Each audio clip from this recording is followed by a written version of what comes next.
आपदामपहर्तारं दातारं सर्वसंपदां लोकाभिरामं श्रीरामं भूयो भूयो नमाम्यहम्। ओं पूर्णमिदं पूर्णमदः पूर्णात् पूर्णमुदच्यते पूर्णस्य पूर्णमादाय పూర్ణమేవావశిష్యతే. శ్రీరామాయణం వాల్మీకి మహర్షి అనుగ్రహించారు. దానిలో బాలకాండ మనం పూర్తి చేసుకున్నాం. ఇప్పుడు అయోధ్యాకాండలోకి ప్రవేశిస్తున్నాం. శ్రీరామాయణం మానవ జీవితం యొక్క దారిని నిర్దేశం చేసేటటువంటి ఒక మహాకావ్యం. వేదవేద్యుడైనటువంటి ఆ పరమ పురుషుడు ఎవరు అంటే శ్రీరాముడే. వేదమేమిటి అంటే శ్రీరామాయణమే. మానవ జీవితంలో గమ్యం చేరడానికి అవసరమైనటువంటి ఉపదేశాన్నిచ్చేటటువంటి ఆచార్యుడే మానవులకి మొదటి మెట్టు, చివరి మెట్టు కూడా. ఇలా మార్గాన్ని నిర్దేశించేటటువంటి వారు, మార్గము తర్వాత గమ్యము, ఈ మూడు కూడా ఆచార్యులే. దీనిని సూచించడానికే శ్రీరామాయణ ప్రారంభంలో వాల్మీకి మహర్షి నారదుల్ని ప్రశ్న వేయటం, ఆ తర్వాత ఆయన సమాధానం చెప్పడం ఈ శ్లోకంతో ప్రారంభమైంది. తపస్వాధ్యాయ నిరతం తపస్వి వాగ్విదాంబరం నారదం పరిపప్రచ్ఛ వాల్మీకి మునిపుంగవం అంటూ. అలా వాల్మీకి ప్రశ్న వేస్తే దానికి చెప్పినటువంటి సమాధానమే శ్రీరామాయణం. ఈ రామాయణాన్ని లౌకికంగా అభ్యుదయం పొందడానికి, అలౌకికమైనటువంటి శ్రేయస్సుని పొందడానికి కూడా ఇది ఉపయోగపడుతుంది. అయితే ఈ బాలకాండ అంతా కూడా వాల్మీకి మహర్షి అనుగ్రహించినటువంటిది. అంతరార్థంలో ఏం చెప్తారు అంటే, ఒక శిష్యుడు ఆచార్యుల్ని ఎలా సేవించాలి అనే విషయాన్ని చెప్తారు. బాహ్యంగా విశ్వామిత్ర మహర్షిని రామలక్ష్మణులు అనుసరించి వారు శిష్యులుగా ఉండి, విశ్వామిత్రుల్ని ఆచార్యులుగా ఉంచి శిష్యులు ఎలా ప్రవర్తించాలో ఆచార్య విషయంలో అనే విషయాన్ని మనకి బాలకాండలో చెప్పారు. బాలకాండ అంటే రామచంద్రమూర్తి యొక్క బాల్యము అని మనం అనుకుంటాం. కానీ విశ్వామిత్రుల వారి యొక్క కథయే బాలకాండ. మరి బాలకాండ అని ఎందుకన్నారు అంటే, విశ్వామిత్ర మహర్షి బాలుడు ఇక్కడ, రామచంద్రమూర్తి కాదు. 18వ సర్గ నుంచి విశ్వామిత్ర మహర్షిని గురించే అనుగ్రహించారు వాల్మీకి మహర్షి రామాయణంలో. విశ్వామిత్ర మహర్షి తాను అనేక వేల సంవత్సరాలు తపస్సు చేశారు, సిద్ధిని పొందలేకపోయారు. చివరిలో ఆ కామక్రోధాలని జయించి రామచంద్రమూర్తిని దర్శనం చేసిన తర్వాతనే ఆయన సిద్ధి పొందినట్లయింది. ఎందుకని, ఏమిటి సిద్ధి అంటే కామక్రోధాలను జయించటమే సిద్ధి. ఆ సిద్ధిని పొందినటువంటి విశ్వామిత్ర మహర్షి రామచంద్రమూర్తిని దర్శించి రామచంద్రమూర్తిని తనతో పాటుగా తీసుకువెళ్ళి రామలక్ష్మణుల్ని తనకు ఉన్నటువంటి అడ్డంకులన్నింటినీ పరమాత్మ చేత తొలగింపజేసుకుని, అంటే రామచంద్రమూర్తి చేత తొలగింపు చేసుకుని, తనకు శక్తి ఉన్నా ఆ శక్తిని తాను వినియోగించుకోలే, స్వామికి అర్పించేశాడు. అంటే తన దగ్గర ఉన్నటువంటి అస్త్రశస్త్ర విద్యలన్నీ కూడా రామచంద్రమూర్తికి ధారపోసేసి, నీవే రక్షకుడవు నాకు అని ఎప్పుడైతే ప్రాధేయపడ్డారో అప్పటి నుండి ఆ రామచంద్రమూర్తి మీదనే తన భారం వేసి తాను సిద్ధిని పరిపూర్ణం చేసుకున్నటువంటి వారు విశ్వామిత్ర మహర్షి. అంటే బాలుడు అని ఎందుకన్నారు విశ్వామిత్ర మహర్షిని? తన యొక్క శక్తిని తాను ఉపయోగించుకోకుండా, అంటే తన శక్తిని తాను ఉపయోగపెట్టుకోవడం పిల్లవాడికి తెలియదు. వాడిని ఎలా రక్షించాలి అనేది తల్లిదండ్రుల బాధ్యత. ఇక్కడ అలాగే విశ్వామిత్ర మహర్షి కూడా తన శక్తిని తాను ఉపయోగపెట్టుకోకుండా పరమాత్మ యందు అంటే రామచంద్రమూర్తి యందు తన భారాన్ని ఉంచారు, అందుకే బాలుడు. అంతేకాకుండా రామచంద్రమూర్తి చేత తాను రక్షణ పొంది సీతా కళ్యాణం వరకు తాను ఉండి తర్వాత ఇక కనపడలేదు. ఆ రామలక్ష్మణుల చేత తన యజ్ఞాన్ని సంరక్షింపచేసుకున్నాక వారిద్దరినీ తీసుకొని మిథిలా నగరానికి వెళ్ళడం. ఆ మిథిలా నగరంలో జనక మహారాజు కొలువుకూటంలో ఉన్నటువంటి వారి పౌరోహితుడైనటువంటి శతానందుల వారు విశ్వామిత్రుల వారిని గురించి రామచంద్రమూర్తికి చెప్తారు. ఆ చెప్పినప్పుడు తాను ఏమీ మాట్లాడకుండా అన్నీ విని, అంటే తనను గురించి తన చరిత్ర చెప్పేటప్పుడు కొన్ని దోషాలు ఉన్నాయి, కొన్ని మంచివి ఉన్నాయి. మంచికి పొంగిపోలేదు, దోషానికి కుంగిపోలేదు విశ్వామిత్ర మహర్షి. అంటే కామక్రోధాదులను జయించినటువంటి వారు విశ్వామిత్ర మహర్షి. లేదంటే మన చరిత్ర మనకు చెప్పేటప్పుడు మనలో ఉన్నటువంటి దోషాన్ని ఎవరైనా ఎత్తి చూపితే మనకెంత బాధ కలుగుతుంది? మనకున్నది దోషమే, మనకి తెలుసు అది. కానీ ఎదుటివారు చెబితే ఆ దోషాన్ని వారి మీద మనకు కోపం వస్తుంది. అంటే ఇక్కడ విశ్వామిత్ర మహర్షిని బాలుడు అని ఎందుకు అన్నారు? ఇదిగో ఇదొక విషయం. పిల్లవాడికి ఏం తెలియదు, వాడిని గురించి అమ్మ ఏదో చెప్తుంది అనుకుంటాడు అంతే. వాడికి అమ్మ చెప్తోంది అని సంతోషపడతాడు తప్ప తనను గురించిన దోషాలు చెబుతోందో మంచి విషయాలు చెబుతోందో వాడికి తెలియదు. అలాగే ఇక్కడ విశ్వామిత్ర మహర్షి కూడా తన యొక్క దోషాలను చెప్పినా ఎటువంటి ఆభిముఖ్యాన్ని ప్రదర్శించకుండా అలా నిలబడి ఉన్నారు. అందుచేత బాలుడు ఈ విధంగా విశ్వామిత్ర మహర్షిని బాలుడిగా నిరూపిస్తూ బాలకాండ సాగింది. చివరిలో రామచంద్రమూర్తికి ఆ శివధనుర్భంగం చేయటం, సీతాపిరాటిని తాను స్వీకరించడం, దశరథ మహారాజుని జనక మహారాజు కబురంపించడం, ఆ దశరథ మహారాజు పురోహితులతోటి పురజనులతోటి మునులతోటి అందరూ రావడం, బంధువులతోటి రావడం, మిథిలకు వచ్చి సీతారాముల యొక్క కళ్యాణాన్ని జరిపించడం, ఆ తర్వాత లక్ష్మణస్వామికి ఊర్మిళాదేవి, భరత శత్రుఘ్నులకు మాండవి శృతకీర్తులను ఇచ్చి వివాహం చేయడం, ఆ తర్వాత వారిని అందరినీ తీసుకుని మరలా దశరథ మహారాజు తన యొక్క పురోహితులతోటి పురజనులతోటి బంధువులతోటి సామంతులతోటి ఆ మిథిల నుండి అయోధ్యకు బయలుదేరటం, ఆ దారిలో పరశురాముడు రావడం, ఆ విష్ణుధనస్సు ఆ విష్ణు తేజాన్ని రాముడు స్వీకరించడం, ఆ తర్వాత అయోధ్య నగరానికి రావడం. అక్కడ సీతారాములు చాలా సుఖంగా అన్ని ఋతువులలో వారు ఆ యొక్క ఆనందాన్ని పొందుతూ చాలా సుఖిస్తున్నారు. అంతేకాకుండా దశరథ మహారాజుకి ఆ దశరథ మహారాజు తండ్రి గారు కాబట్టి తండ్రి గారైనటువంటి వారు కుమారుడైనటువంటి రామునికి సీతమ్మని ఇచ్చి వివాహం చేశారు. తండ్రి గారికి ఇష్టమైనటువంటి వివాహం, తండ్రి గారికి ఇష్టమైనటువంటి వధువు. అందుచేత రామచంద్రమూర్తికి ఆమె యందు ప్రేమ, సీతమ్మ యందు. అందుచేత అటువంటి సీతమ్మతో తాను సుఖిస్తున్నారు అని బాలకాండ చివరిలో మనకు చెప్పారు. అంటే ఇక్కడ అన్ని ఋతువులలో ఆనందాన్ని అనుభవిస్తున్నాడు భార్యతోటి అని మనకు చెప్పారు. చివరిలో అన్ని ఋతువులలో సుఖించడము అని ఎందుకు అన్నారండి అంటే ఒక్కొక్క ఋతువులో ఒక్కొక్క సుఖం ఉంటుంది.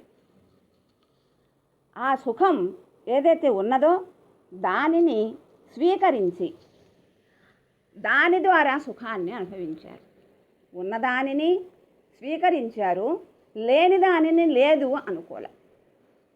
అంటే సుఖించడము అంటే సుఖము అంటే ఏమిటి? ఖ అంటే ఆకాశము. ఆకాశము ఎప్పుడు ఎలా ఉంటుంది? నిర్మలంగా ఉంటుంది.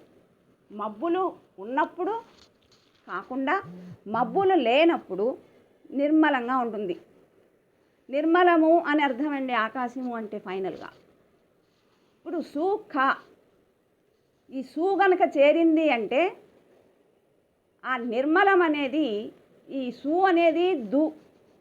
సు పోతే సుఖము అనేది ఎప్పుడు ఉంటుంది మనకి తెలీదు. ఎప్పుడు సుఖం? ఇప్పుడు వేసవి కాలం. వేసవి కాలంలో ఏసీ వేసి పడుకుంటే హాయిగా ఉంటుంది, ఇది సుఖం. అదే చలికాలంలో ఏసీ వేసుకుంటే అదే ఏసీ దుఃఖాన్ని కలిగిస్తుంది కదా. ఒక వస్తువు ఎప్పుడూ ఒకే విధంగా సుఖాన్ని ఇవ్వలేదు. అంటే లభించినప్పుడు సుఖం, లభించనప్పుడు దుఃఖం. ఈ సు దు ఈ రెండు పోతే ఖా మిగులుతుంది. ఖా అంటే నిర్మలం. మన మనస్సు ఎప్పుడు నిర్మలంగా ఉంటుంది. ఎప్పుడు ఉంటుంది? సు దు ఈ రెండు లేనప్పుడు. అంటే సుఖం వచ్చినప్పుడు పొంగిపోకుండా, దుఃఖం వచ్చినప్పుడు బాధపడకుండా, కుంగిపోకుండా, ఇలా ఉన్నప్పుడు మన మనస్సు ప్రశాంతంగా ఉంటుంది. అలా రామచంద్రమూర్తి ఆయా ఋతువులలో ఉన్న వాటిని తను స్వీకరించి ఆ సుఖాలను సీతమ్మతో కలిసి అనుభవిస్తున్నారు. రామచంద్రమూర్తి తాను ధర్మాన్ని పరిపాలించాడు, అందుకే వచ్చాడు ఈ లోకానికి ఆయన. అంతేకాదు మనందరికీ నేర్పడం కోసం వచ్చాడు ఆయన. తాను ఆచరించి మనందరికీ తెలియచేయటం కోసం. అంతేకాకుండా ధర్మ పరిపాలన చేస్తూ అధర్మాన్ని నిరసిస్తూ రావణ బ్రహ్మని సంహరించడానికి వచ్చాడు ఆయన ఈ లోకంలో. అటువంటి రావణ బ్రహ్మని సంహరించడానికి ముందుగా ఉండవలసినటువంటి ప్రిపరేషన్ అంటాను చూడండి. ఆ ముందుగా ఉండవలసింది ఏదైతే ఉన్నదో, ముందుగా చేయవలసింది అది చేశారు విశ్వామిత్ర మహర్షి. అంటే బాల్యంలో ఉన్నప్పుడు గురు శుశ్రూష, తర్వాత విద్యాభ్యాసం. ఇప్పుడు రాముడు గృహస్థాశ్రమంలోకి ప్రవేశించారు. అంటే సీతమ్మని తాను వివాహం చేసుకున్నారు. ఎవరు చేశారు ఇది? విశ్వామిత్ర మహర్షి.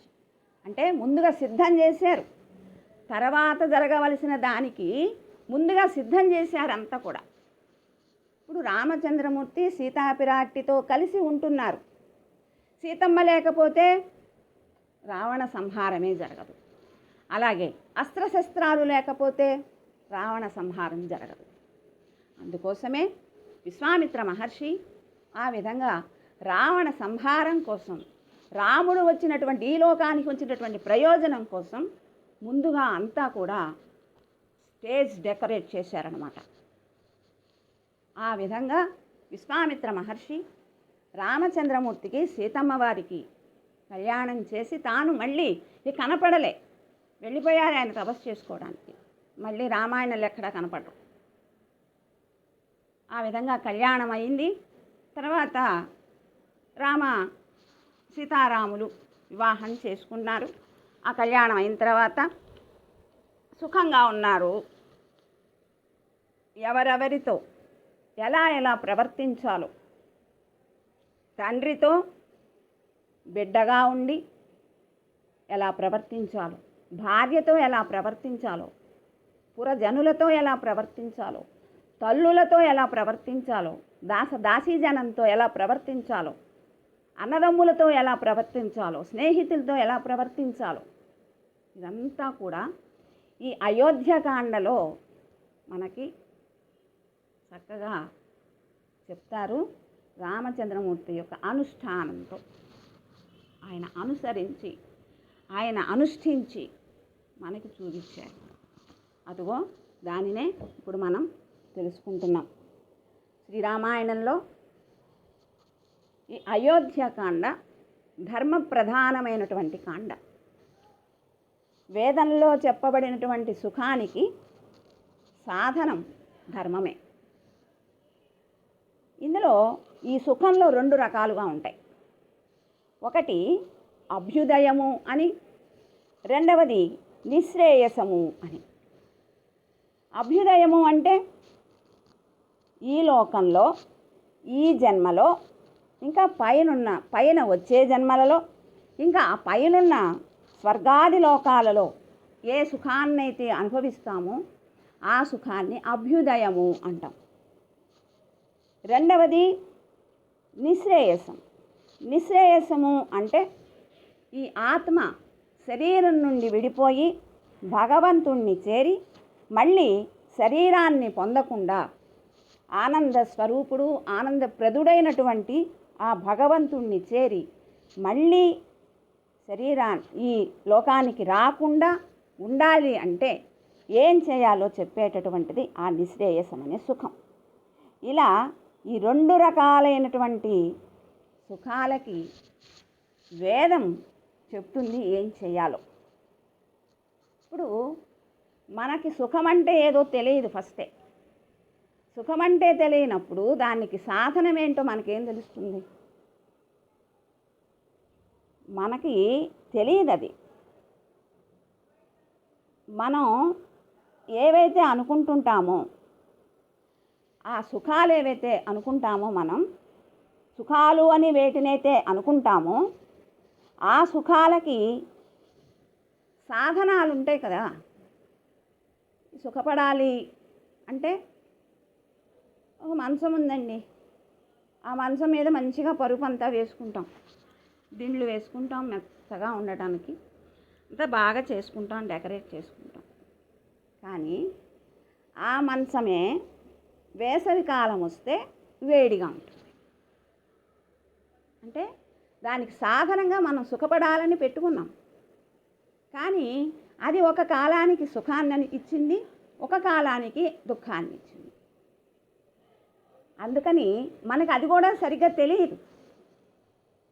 అందుచేత ఈ కొన్ని సుఖాన్ని కలిగిస్తుంటాయి, కొన్ని దుఃఖాన్ని కలిగిస్తూ ఉంటాయి. వీటిని మనం ప్రత్యక్షంగా చూసి కానీ అనుమానం చేత కానీ తెలుసుకోవడానికి శక్యము కానటువంటి విషయాలను చెప్పేటటువంటిది వేదం. ఆ వేదం ఈ లోకాలలో సుఖాలకు, తర్వాత పైలోకంలో సుఖాలకి సాధనాలైనటువంటి ధర్మాలని పూర్వభాగంలో చెప్పారు. వేదం అనేది 2 భాగాలుగా అనుకుంటే, మొదటి భాగంలో ఈ సుఖాలను అనుభవించడానికి, ఈ లోకంలో కానివ్వండి, పైలోకంలో కానివ్వండి, సుఖాలను అనుభవించడానికి సాధనాలు ఏవైతే ఉంటాయో వాటిని చెప్తుంది వేదం మొదటి భాగం. రెండవ భాగం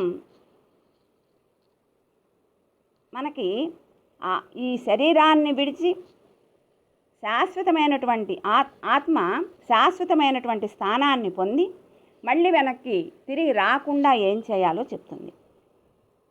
అలా ఇదే జ్ఞానము అంటారు. ఇప్పుడు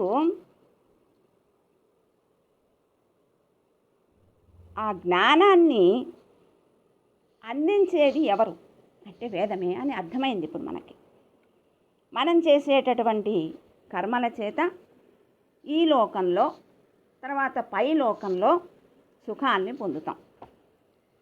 ఇప్పుడు మనం తెలుసుకోవలసిన వాటిని తెలుసుకొని దానికి అనుగుణంగా ప్రవర్తిస్తే దానివల్ల జన్మ పోయి శాశ్వతమైనటువంటి సుఖాన్ని పొందుతాం. ఇలా పూర్వభాగంలో వేదంలో ఉండేటటువంటి ముందు భాగంలో అంటే పూర్వభాగంలో చెప్పబడేటటువంటి కర్మనే ధర్మము అంటారు.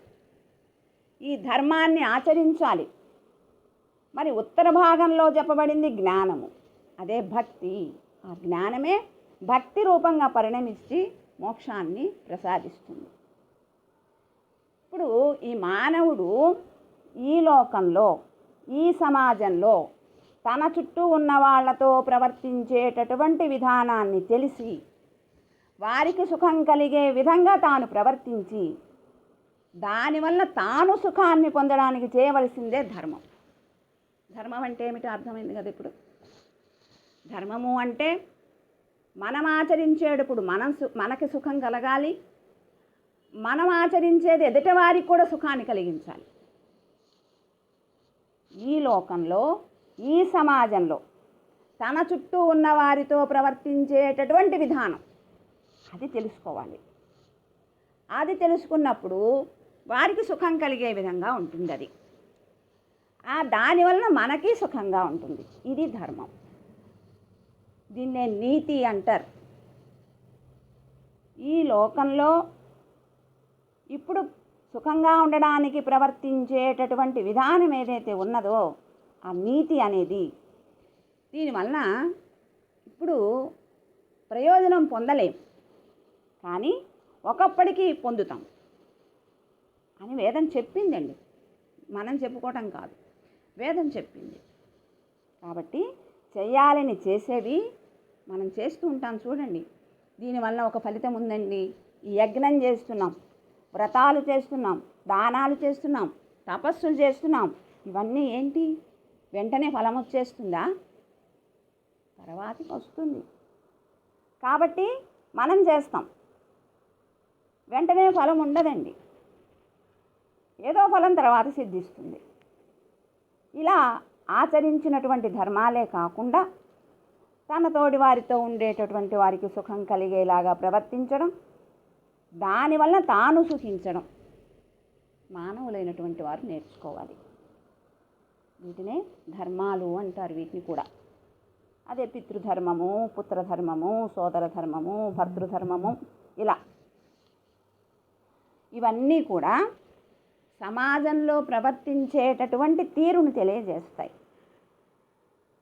ఇప్పుడు మానవుడు జన్మించింది ధర్మాలను ఆచరిస్తూ మనస్సులో ఉన్నటువంటి రాగద్వేషాలు తగ్గి పరిశుద్ధమైనటువంటి మనస్సు కలిగి నేను భగవంతునికే చెందినవాడను, వాని చేత నిర్మింపబడినటువంటి వాడిని అని, వాని చేత నియమించబడేవాడు అని, ఇలా వాడి పనిని వాని కోసమే వాడు చేయించుకుంటే చేస్తున్నాను అని అనిపించుకోవాలి. అని అనే భావన మనలో రావాలి.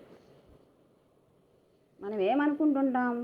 ఏ పని చేసినా నేను చేశాను అని అనుకుంటాం, నా వల్లనే జరిగింది అని అనుకుంటాం. ఇది భగవద్గీతలో మనం చాలాసార్లు చెప్పుకున్నాం.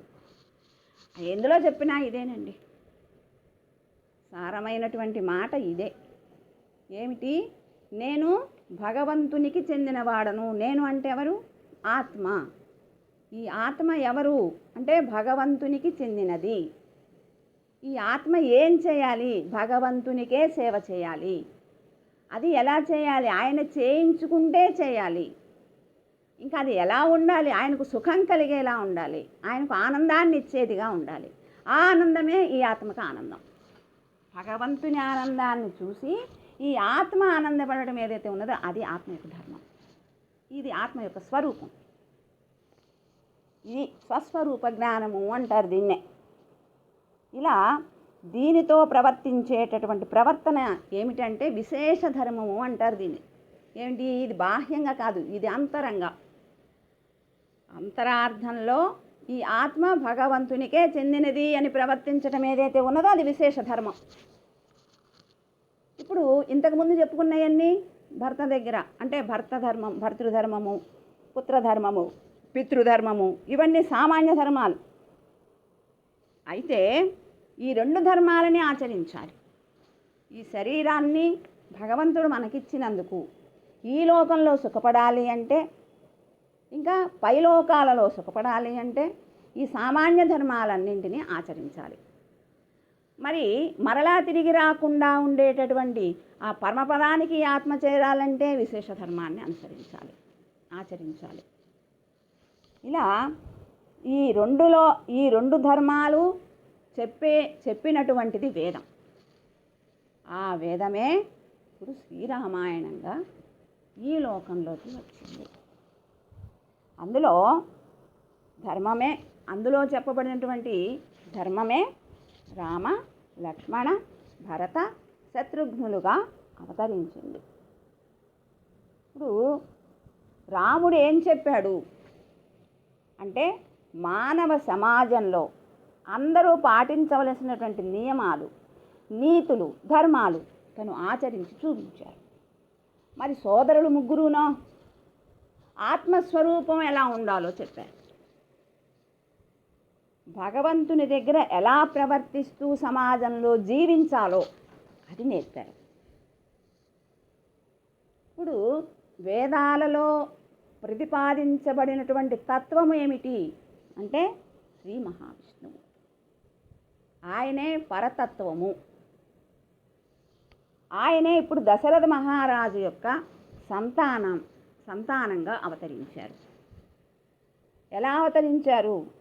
దశరథ చక్రవర్తి సంతానం లేక యజ్ఞం చేస్తే ఆ యజ్ఞంలో దేవతలందరూ కూడా వారి వారి భాగాలను తీసుకోవడానికి వస్తే ఆ వచ్చిన వారందరూ కూడా ఒకరికొకరు రావణాసురుని గురించి మాట్లాడుకుంటుంటే అతనికి మరణం లేకుండా వరమిచ్చాడే బ్రహ్మదేవుడు, వాడి చావు ఎలా వస్తుంది ఎలా అని బ్రహ్మదేవుడితో చెప్పి దేవతలందరూ బాధపడుతుంటే శ్రీ మహావిష్ణువు అక్కడికి వచ్చి తాను నేనే జగద్రక్షణం చేస్తాను, మిమ్మల్ని అందరినీ కాపాడుతాను, రావణ సంహారం చేస్తాను, నేను మానవుడిగా ఈ లోకంలోకి వస్తాను అని అభయాన్ని ఇచ్చి తానే 4 రూపాలతో అవతరించాడు. వారే రామ, లక్ష్మణ, భరత, శత్రుఘ్నుడు. ఈ 4 కూడా వచ్చి ఈ 4 రాముడు మాత్రం సామాన్య మానవుడిలాగా ప్రవర్తించారు.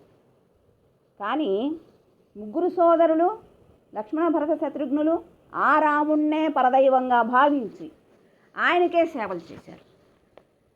అంటే ఆ పరదైవమైనటువంటి ఆ పరమాత్మని ఎలా చేరుకోవాలి, ఆ చేరుకోవడానికి మానవులు ఎలా ప్రవర్తించాలి అని లక్ష్మణ, భరత, శత్రుఘ్నులు తెలియజేశారు వారి యొక్క ప్రవర్తన చేత.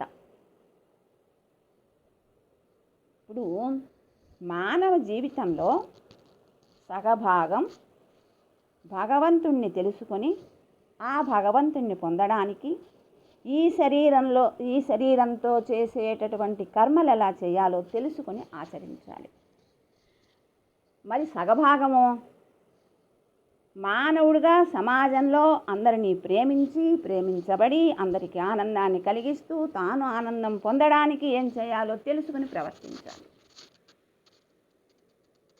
ఈ విధంగా మానవ జీవితాన్ని 2 భాగాలుగా చేసుకొని ఒక భాగం భగవంతుని దగ్గరకు చేరడానికి, 2వ భాగం ఈ లోకంలో ఉన్నటువంటి ఈ సమాజంలో అందరితో ఎలా ప్రవర్తించాలో ఆ విధంగా ప్రవర్తన చేయడం. ఈ విధంగా ఈ లోకంలో ఉన్న సుఖాలను పరమపదంలో మళ్ళీ తిరిగి రాకుండా ఉండేటటువంటి ఆ సుఖాన్ని కూడా పొందగలగాలి. అదే చేసి చూపించారు ఇక్కడ శ్రీరామాయణంలో రామ, లక్ష్మణ, భరత, శత్రుఘ్నులు. ఈ విధంగా అయోధ్యకాండలో రామచంద్రమూర్తి మానవుడిగా తండ్రి దగ్గర, తల్లి దగ్గర, సవతి తల్లుల దగ్గర, సోదరుల దగ్గర, స్నేహితుల దగ్గర, ప్రజల దగ్గర, గురువు దగ్గర, మునుల దగ్గర ఎలా ప్రవర్తించాలో నిరూపించి పరిపూర్ణ మానవుడిగా దర్శనమిచ్చాడు. అతడు తన వారి కోసం మనుష్యుడిగా ప్రవర్తించాడు తప్ప అతడు సాక్షాత్తు వేదవేద్యుడైనటువంటి పరమ పురుషుడు అని ఇదిగో మిగతా వీళ్ళందరూ తెలుసుకున్నారు. ఎవరు? సీతాదేవి, లక్ష్మణస్వామి, భరతుల వారు, శత్రుఘ్నుల వారు. ఈ 4 కూడా ఆయన ఎందుకు వచ్చాడు ఈ లోకంలోకి? సామాన్యుడు కాదు, సాక్షాత్తు ఆ పరమాత్మయే ఈ లోకంలోకి దిగి వచ్చాడు అని వీళ్ళ 4కి తెలిసింది. ఆ తెలిసినటువంటి ఈ 4 ఆయన యందు ఎలా ప్రవర్తించాలో అలా ప్రవర్తించారు. సీతమ్మ రాముణ్ణి ప్రేమించింది అంటే శరీర సుఖం కోసం కాదు. ఆమె సామాన్య స్త్రీ కాదండి, సాక్షాత్తు శ్రీ మహాలక్ష్మి. రాముని భర్తగా భావించింది. అంటే ఏమిటి? భర్త అంటే భరించువాడు అని అర్థం. ఆత్మ పరమాత్మతో కలియడానికి ప్రవర్తించవలసినటువంటి విధానం ఈ శరీరంతో ఉండి ఎలా ప్రవర్తించాలో చెప్పింది ఆమె. బాహ్యంగా ఆమె రాముని భార్యయే, రాముడు ఆమెకు భర్తయే, వారిద్దరూ దంపతులే. అంతరంగా ఏమిటి? ఆమె శ్రీ మహాలక్ష్మి. శ్రీరాముడు శ్రీ మహావిష్ణువు. అలా ఆయనను పొందడానికి ఈ జీవుడు ఏం చేయాలి అనే దానిని ఆమెను ఆశ్రయించి ఆమె ద్వారా ఆయనను పొందాలి అని నిరూపించినటువంటి ఆమె. అలా ఆ యొక్క రహస్యాన్ని సీతమ్మ తన ప్రవర్తనలో తెలియజేస్తూ ఉంటుంది. ఇక మానవుడైనటువంటి వాడు భిన్న భిన్న పద్ధతులలో ప్రవర్తిస్తూ ఉంటారు. అలాగే ఇక్కడ ఈ లక్ష్మణ, భరత, శత్రుఘ్నులు, సీతమ్మ ఈ నలుగురు కూడా భిన్న భిన్న పద్ధతులతో ప్రవర్తిస్తూ ఉంటారు. ఇప్పుడు ఈ శ్రీరామాయణం అధ్యయనం చేయటం అనేది వేదాధ్యయనం చేయటంతో సమానం. అందుకే రామాయణం జీవితంలో ఒక్కసారైనా సేవించాలట. ఈ ఆత్మ ఈ శరీరంలో ఉన్నప్పుడే దాన్ని సేవించడానికి ప్రయత్నం చేయాలి. శ్రీరామాయణం మనం సేవించాము అంటే వేదాలలో ఉన్నటువంటి అర్థాలన్నింటినీ మనకు ఉపదేశం చేసినట్లే అది రామాయణం. అంటే మనం ఆచరించలేకపోవచ్చు, కానీ ఆచరించే మార్గంలోకి తిప్పేటటువంటిది శ్రీరామాయణం. దానికి అర్ధశక్తి, మంత్రశక్తి రెండు ఉన్నాయండి. అర్ధశక్తి అంటే అర్థం తెలుసుకున్నప్పుడు ఒక రకమైన శక్తి కాదు, అర్థం తెలియకుండా చదవటం. అర్థం తెలియకుండా ఏం చదువుతామండి అనుకుంటాం, కానీ దానికి శక్తి ఉందండి. అక్షరానికి శక్తి ఉంది. ఏకైకం అక్షరం ప్రోక్తం మహాపాతక నాశనం అని చెప్పారు. ఒక్కొక్క అక్షరము మన యొక్క పాతకాలను నశింపజేస్తుందట. అంత శక్తి కలది శ్రీరామాయణం. అందుచేత అది అధ్యయనం చేయాలి. మానవుని యొక్క జీవిత అధ్యయనం శ్రీరామాయణం. అందుచేత రామాయణాన్నట భగవద్ రామానుజులు 18 సార్లు విన్నారట. 18 సార్లు ఏం చెప్పారండి? ఒక్కొక్కసారి ఒక్కొక్క అర్థాన్ని చెప్పారు. బాహ్యమైన అర్థం ఒకసారి చెప్పారు, అంతరార్థంలో పరమాత్మని ఎలా చేరాలి అనే విషయాన్ని చెప్పారు, పరమాత్మ ఎవరు అనే విషయాన్ని ఇంకొకసారి చెప్పారు. ఇలా పరమాత్మ దగ్గరకు చేరడానికి ఏమిటి కావలసినది, సాధనం ఏమిటి అనేదాన్ని ఇంకొకసారి చెప్పారు. ఇలా అంటే 18 సార్లు 18 అర్థాలు వచ్చేటట్లుగా. ఒకసారట కవితా దృష్టితో చదవాలట రామాయణాన్ని, ఇంకొకసారి పాత్ర యొక్క స్వరూపం ఎలా నిరూపణ చేస్తోంది అనేదాన్ని అర్థం చేసుకుంటూ చదవాలట. ఇంకొకసారి నైతికమైనటువంటి అంటే రోజు ఈ నిత్యమైనటువంటి ప్రవర్తన, తర్వాత ధార్మిక ప్రవర్తన ఎలా చేయాలి అనే దాన్ని తెలుసుకోవడానికి కోసం చదవాలట. ఇంకొకసారి ఉపనిషత్ అర్థాలు ఏవైతే ఉన్నాయో అవన్నీ స్పష్టంగా అవగాహన చేసుకోవడానికి చదవాలట.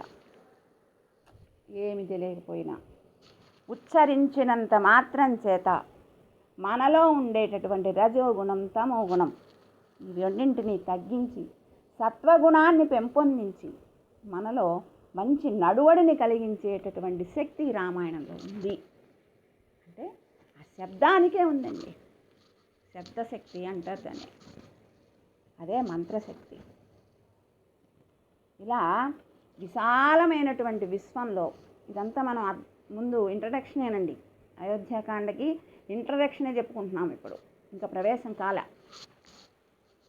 విశాల విశ్వంలో కనపడేవి, వినపడేవి అన్నీ కూడా భగవంతుని శరీరం లాంటిదే. అంటే భగవంతుడు ఆత్మ. ఈ ప్రకృతి అంతటికీ కూడా తను లోపలున్నాడు ఆత్మగా. ఆత్మ ఎవరికి కనపడదు కదా, శరీరం మాత్రమే కనపడుతుంది. ఈ శరీరం ద్వారా ఆత్మని దర్శించాలి. ఆత్మ ఉంటేనే శరీరం ఉంటుందండి, లేకపోతే ఉండదు కదా. ఆ ఆత్మ సంకల్పిస్తేనే శరీరం పనిచేస్తుంది. కోరుకుంటుంది, తెలుసుకుంటుంది. కానీ తెలివి, కోరిక ఇవి పనిచేయడానికి కూడా శరీరానికి సహజంగా ఏం తెలియదు. ఆత్మ ఉంటేనే, ఆ ఆత్మకి ఆ శక్తి ఉంది. అవి శరీరం ద్వారా బయటికి ప్రసరిస్తాయి. కన్నేం చూడదు, ఆత్మ చూడాలనుకుంటేనే కన్ను చూస్తుంది. కానీ మనం ఏమనుకుంటాం, కన్నే చూస్తోంది అనుకుంటాం. అంతటా ఆత్మ వ్యాపించి ఉంటుంది శరీరంలో. అందుచేత దానితో సంబంధం అందరికీ సమానమే. అంటే కన్నుకి సమానమే, చెవికి సమానమే, ముక్కుకి సమానమే, నాలుకకి సమానమే, అన్నిటికీ సమానమే ఆత్మతో సంబంధం.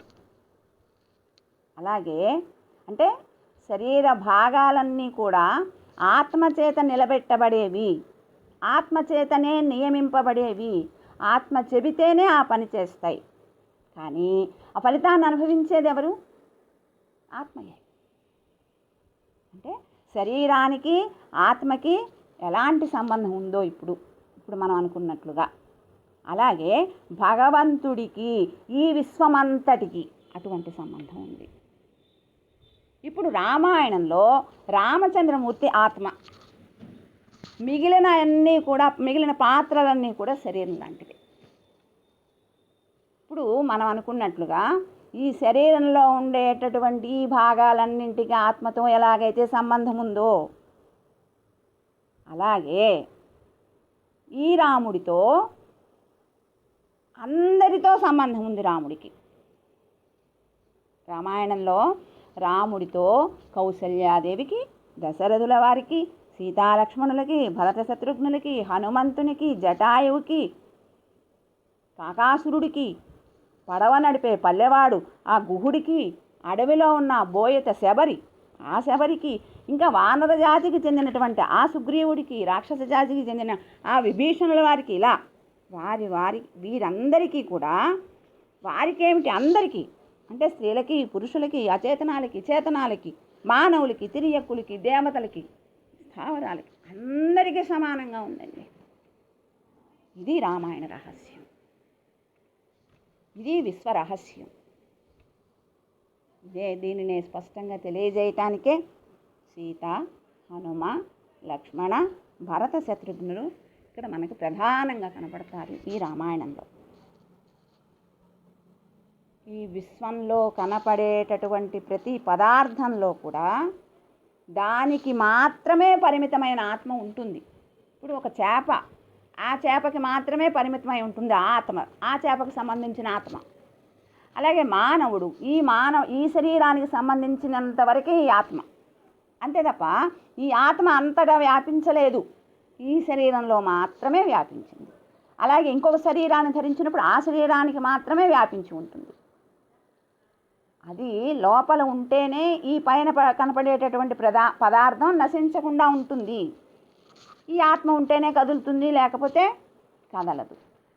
అందుచేత ఇప్పుడు మనకేం తెలుస్తోంది, రెండు భాగాలుగా తెలుస్తోంది. విశ్వము అంతా కూడా రెండు భాగాలు. ఒకటి చైతన్యం కలిగిన ఆత్మ, రెండవది చైతన్యం లేని ప్రకృతి. ప్రకృతి అంతా మారిపోతూ ఉంటుంది, ఎప్పుడు మారకుండా ఉండేది ఆత్మ ఒక్కటే. ఈ రెండింటినీ కలిపితేనే అన్ని పదార్థాలు మనకు వచ్చాయి. మరి వీటిని కలిపింది ఎవరు? ఇదంతా మనం భగవద్గీతలో చెప్పుకున్నామండి. కలిపింది ఎవరు అంటే బ్రహ్మ, ఆయనే పరమాత్మ, ఆయనే భగవానుడు. అదేమిటండి ఇన్ని పేర్ల? ఓం, తత్, సత్, ఈ మూడు పేర్లు భగవంతుడివే, నావే అని చెప్పారు కృష్ణ పరమాత్మ భగవద్గీతలో. అలాగే ఇక్కడ బ్రహ్మ, పరమాత్మ, భగవానుడు, ఈ మూడింటి యొక్క ఒకటేమో ఆత్మ, రెండవది ప్రకృతి, మూడవది పరమాత్మ. ఇప్పుడు ఈ మూడు ఉంటాయండి. ఈ మూడింటి యొక్క స్వభావాన్ని తెలియజేయటానికి మనకు 5 పాత్రలు రామాయణంలో మనకు కనబడతాయి. ఒకటి అచేతనమైనటువంటి ప్రకృతి, దానిలో పరిమితమైనటువంటి జీవతత్వం. ఆ ప్రకృతి వరకే ఉంటుందండి ఆ జీవతత్వం. అంటే జీవుడు ఇప్పుడు ప్రకృతి అనేది కదలనిది, కదిలేటటువంటిది ఆ ప్రకృతిలో ఉండేటటువంటి జీవతత్వం, అంటే ఆ ప్రకృతికే పరిమితమైంది అది. మూడవది అపరిమితమైనటువంటి బ్రహ్మతత్వం, దీనికి పరిమితి లేదు బ్రహ్మతత్వానికి. ఈ మూడింటి లక్షణాలని గుర్తింప చేయడం ఏదైతే ఉన్నదో అది రామాయణ సారం, అదే వేద సారం, ఇదే విశ్వరహస్యం.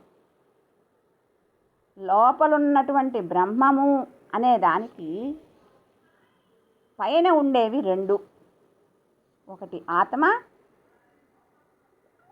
దానికి వెలుపల ఉండి కంటికి కనపడేటటువంటి చైతన్యం లేని ప్రకృతి రెండవది.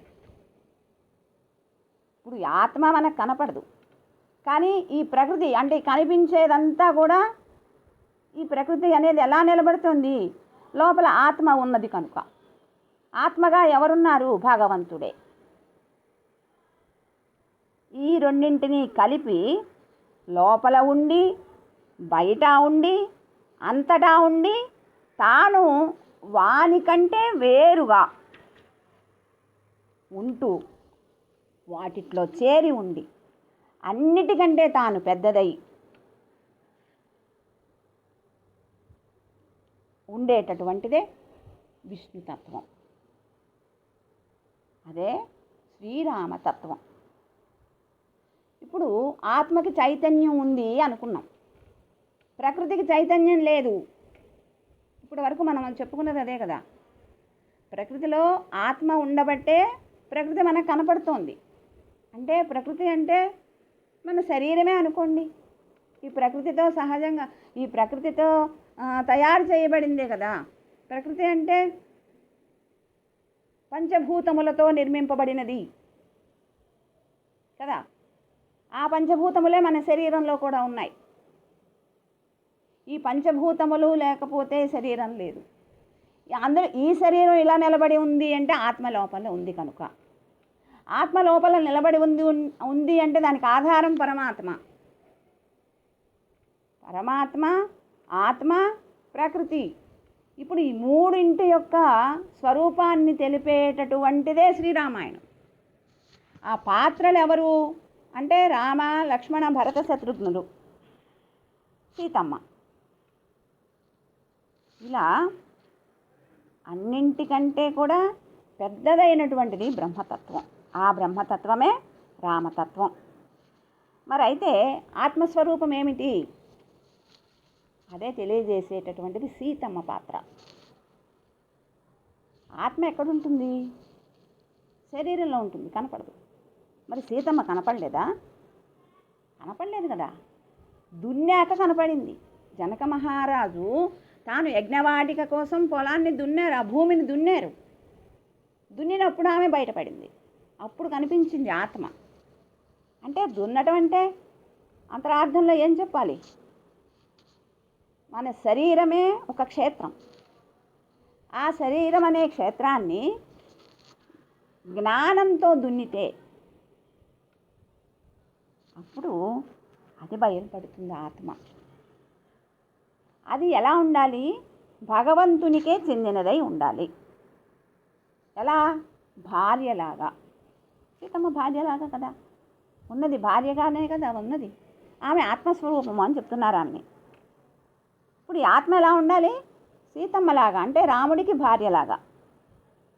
అంటే భార్య ఏం చేయాలి అంటే ఆత్మ ఎలా ఉండాలి అంటే భగవంతునికే చెందినదిగా, భగవంతుని చేత నియమించబడేదిగా. ఆ భగవంతుడు ఏవైతే పనులు చెప్పాడో ఆ పనులని తాను చేస్తూ ఆ వచ్చినటువంటి ఫలితాన్ని భగవంతునికే అతిశయాన్ని కలిగించే విధంగా ప్రవర్తించడం ఏదైతే ఉన్నదో అది ఆత్మ యొక్క స్వరూపం.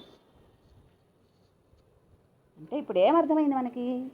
భార్య యొక్క లక్షణాలే ఆత్మకు ఉండే లక్షణాలు, రెండు ఒకటే. భార్యకు ఉండే లక్షణాలు, ఆత్మకు ఉండే లక్షణాలు. ఇప్పుడు మనకి ఆత్మ లక్షణాలు ఏంటో మనకు తెలియవు, కానీ అందుకే ఇక్కడ చెప్తున్నారు సీతమ్మ భార్యగా ఉంది. ఇక్కడ భార్య ఎలా ప్రవర్తించింది రామచంద్రమూర్తి దగ్గర, సీతమ్మ ఎలా ప్రవర్తించింది తెలుసుకుంటే అవే ఆత్మలక్షణాలు. అంటే ఎప్పుడు కలిసే ఉంటుంది, కానీ మరి కొంత దూరంగా ఉందిగా కొన్నాళ్ళు. అంటే కోరకూడని దానిని కోరి తాను దూరమైంది. ఆ లేడీ రామచంద్రమూర్తిని దగ్గర ఉంచుకుని ఆ బంగారు లేడీని కోరిందండి. కాబట్టి ఆమె దూరం అయిపోయింది కొన్నాళ్ళు, అది తెలుసుకునే వరకు. కానీ మరి ఎలా కలిసింది మళ్ళీ అంటే అది కూడా రాముని యొక్క అనుగ్రహం చేతనే కలిసింది. అలాగే భగవంతుని అనుగ్రహం కలిగినప్పుడు ఈ బంధాల నుండి ఆయనే మనల్ని విడిపిస్తాడు అని ఏదైతే అనుకోవటం ఉన్నదో ఇది ఆత్మ యొక్క స్వరూపం. అదే సీతమ్మ స్వరూపం. అదే ఆత్మ పరమాత్మల సంబంధమే సీతారాముల సంబంధం. ఇక ఆత్మ యొక్క స్వభావం లక్ష్మణ, భరత, శత్రుఘ్నులు స్పష్టంగా చూపిస్తారు వారి యొక్క ప్రవర్తనలో. భగవంతుని కోసమే వారు అలా ప్రవర్తిస్తారు. ఇదే ఆత్మ యొక్క స్వరూపము, స్వభావము కూడా. లక్ష్మణస్వామి ఎలా ఉన్నారు రామచంద్రమూర్తి దగ్గర? తనెప్పుడు తన సుఖాన్ని కాంక్షించల, తన సుఖాన్ని కోరుకోలే. రాముని కోసమే ఉన్నాడు ఆయన. ఆయనకంటూ ఒక ప్రత్యేకమైనటువంటి అస్తిత్వం అనేది లేదు. ఇదే శేషత్వము అంటారు దీన్ని. ఇది పరార్థ ప్రవృత్తి అంటారు దీన్ని. అంటే ఆత్మస్వభావాలలో రెండు ఉంటాయి. ఒకటి పరార్థ ప్రవృత్తి, రెండవది పరతంత్ర ప్రవృత్తి. పరార్థ ప్రవృత్తి అనేది లక్ష్మణస్వామి చూపించారు. పరతంత్ర ప్రవృత్తి అనేది భరత ఆళ్వాన్ చూపించారు. ఈ పరతంత్రత అనేటటువంటిది శరీర ధర్మం. ఈ శరీరం ఆత్మ కోసమే ఉంటుంది, ఆత్మ చేతనే సాగుతూ ఉంటుంది. మరి భరతుడు పరతంత్ర ప్రవృత్తి అని చెప్పారు. అంటే తన ఇష్టం అనేది లేకుండా రాముని ఆజ్ఞ మేరకు ప్రవర్తించారు భరతుడు. అదే ఆయన స్వభావం. మరి లక్ష్మణుడి స్వభావం ఏంటి? తను రాముడితోనే ఉండి రాముని కోసమే ప్రవర్తించాలి అని కోరుకున్నాడు ఆయన. ఇప్పుడు తన కోసం తను జీవించలా లక్ష్మణస్వామి, రాముడి కోసమే జీవించాడు. అది పరార్థ ప్రవృత్తి. కానీ భరతుడు అలా కాదు. రాముడు చెప్పిన మాట తాను ఆచరించాడంతే. లక్ష్మణస్వామితో కూడా చెప్పారు రాముడు, నువ్వు రావద్దయ్యా, అయోధ్యలోనే ఉండు, తల్లిదండ్రులను జాగ్రత్తగా చూసుకో, రాజ్యాన్ని జాగ్రత్తగా చూసుకో, నేను వెళ్ళొస్తాను అని అంటే రాముడు లక్ష్మణస్వామి వినలే. నేను నీతోనే ఉంటా, నీకే సేవ చేస్తా, అన్ని సేవలు నేనే చేస్తా అని లక్ష్మణస్వామి దగ్గర కొంత స్వార్థం కనబడుతోంది అక్కడ కదా. అలా ఇది పరార్థ ప్రవృత్తి అంటారు. ఇందులో స్వాతంత్ర్యం కనపడుతుంది, స్వార్థం కాదు, స్వాతంత్ర్యం. ఈ స్వాతంత్ర్యం అనేది భరతునిలో లేదు అసలు. ఆయన కూడా రాముణ్ణి తీసుకువెళ్ళడానికి వచ్చాడు అడవులకి, రాముణ్ణి తీసుకువెళ్ళిపోవాలి అని. కానీ రామచంద్రమూర్తి ఏం చెప్పారు? నీవు వెళ్ళిపో, రాజ్యాన్ని నా పేరు మీదుగా నువ్వు చేయి అని ఆజ్ఞాపన చేశారు. రామచంద్రమూర్తితో ఉండడమే ఆయనకి ఇష్టం. కానీ రాముడు చెప్పినట్లుగా తను వెళ్ళిపోయి ఉన్నారు. ఆజ్ఞను పరిపాలించి అలా ఇది నేను చేస్తాను, నేను చెయ్యను అనే దాంట్లో స్వాతంత్ర్యం లేకుండా చేశారు భరతాళ్వాన్. ఎలా ఆయన పనిముట్టు, నేను ఒక వస్తువు ఉంది, ఇది నాది అన్నప్పుడు నా ఇష్టమైనట్లుగా ఉపయోగపెట్టుకోవచ్చు దాన్ని. అలాగే భరతుడు ఏమనుకున్నారు?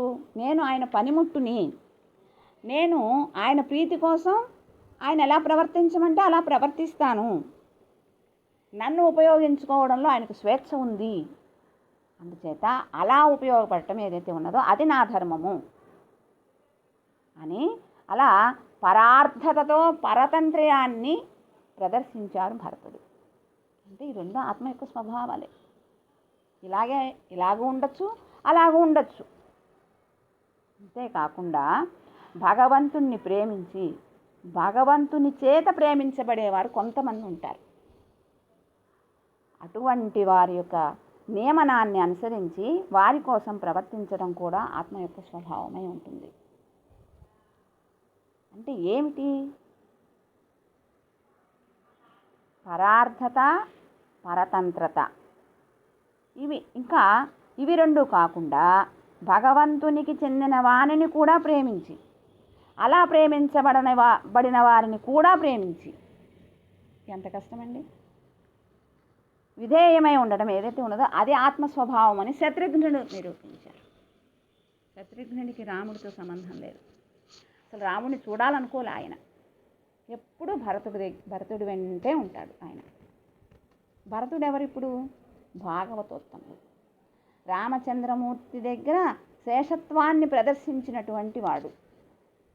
అంటే అదే పరార్థ ప్రవృత్తి కలిగినటువంటి వాడు. ఏమండి?